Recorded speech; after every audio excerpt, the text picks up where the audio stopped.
لیکن اسلام کے نزدیک دجال ایک بدصورت اور کانا شخص ہوگا۔ اس کے بال ایسے گھنگریالے ہوں گے جیسے اس کے سر سے سانپ لٹک رہے ہوں۔ وہ ایک جگہ نہیں رکے گا۔ اس کی رنگت سرخی مائل سفید ہوگی۔ اس کی پیشانی نمایاں اور گردن بہت زیادہ چوڑی ہوگی۔ اس کا قد چھوٹا ہوگا اور کمر میں کب ہوگا۔ اس کے باوجود وہ بہت طاقتور ہوگا۔ وہ عام انسانوں کی طرح نہیں چل سکے گا۔ دجال ایک مرد ہوگا اور اولاد پیدا کرنے کی صلاحیت سے محروم ہوگا۔ اس کی پیشانی پر دونوں آنکھوں کے بیچ کافر یا کافر ریل لکھا ہوگا۔ دوستو، بہت سی روایات میں دجال کے والدین کا ذکر ملتا ہے، جن کے مطابق ان کے پاس 30 سال تک کوئی اولاد نہ ہوگی۔ پھر اللہ بیٹا پیدا کرے گا جو اصل میں دجال ہوگا۔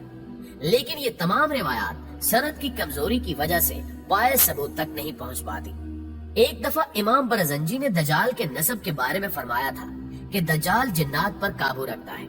جس نے جنات کی نسل میں شادی کی تھی، اور دجال کے آباء و اجداد کا تعلق حضرت سلیمان علیہ السلام کے دور سے ہے۔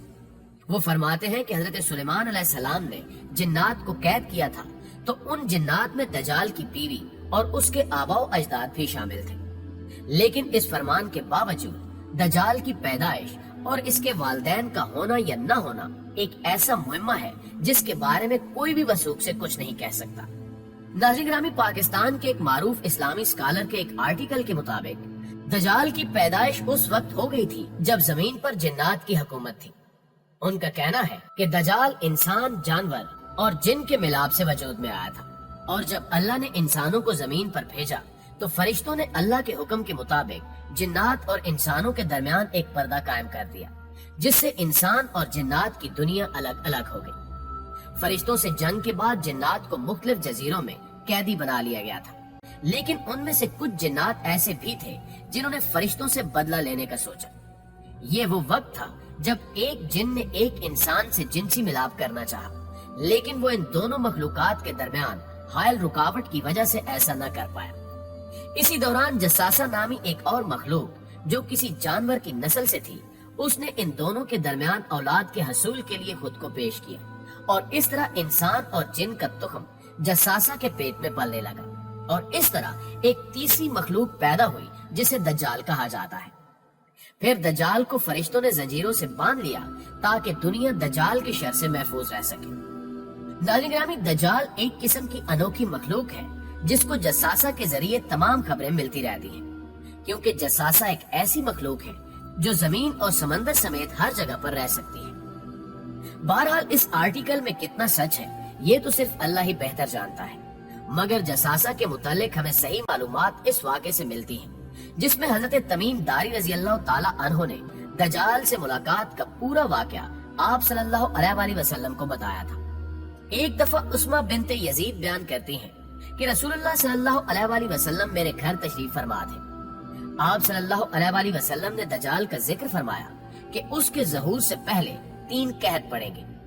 ایک سال آسمان کی 1/3 بارش رک جائے گی اور زمین کی پیداوار بھی 1/3 کم ہو جائے گی۔ دوسرے سال آسمان کے 2 حصے کی بارش رک جائے گی اور زمین کی پیداوار 2 حصے کم ہو جائے گی، اور تیسرے سال آسمان سے بارش بالکل بھی نہیں برسے گی اور زمین کی پیداوار بھی کچھ نہیں ہوگی، حتیٰ کہ جتنے حیوانات ہیں، خواہ وہ کھر والے ہوں یا داڑھ سے کھانے والے، سب ہلاک ہو جائیں گے۔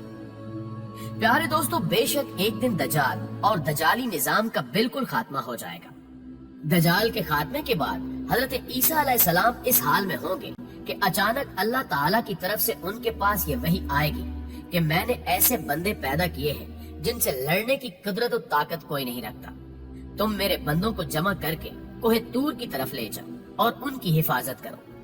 پھر اللہ تعالیٰ یاجوج ماجوج کو ظاہر کرے گا جو ہر بلند زمین کو پھلانگتے ہوئے اتریں گے اور دوڑیں گے، اور ان کی تعداد اتنی زیادہ ہوگی کہ جب ان کی سب سے پہلی جماعت بحر تبریہ سے گزرے گی تو اس کا سارا پانی پی جائے گی۔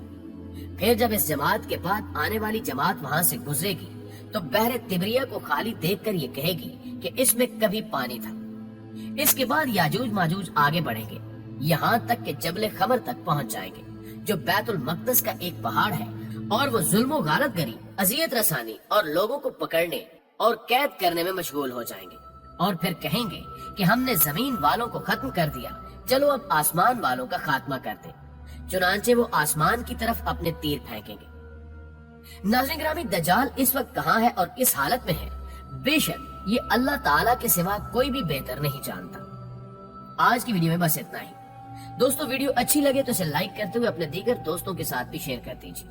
انشاءاللہ آپ سے ملاقات ہوتی ہے اگلی ویڈیو میں، تب تک اپنا ڈھیر سارا خیال رکھیے گا۔ اللہ نگہبان۔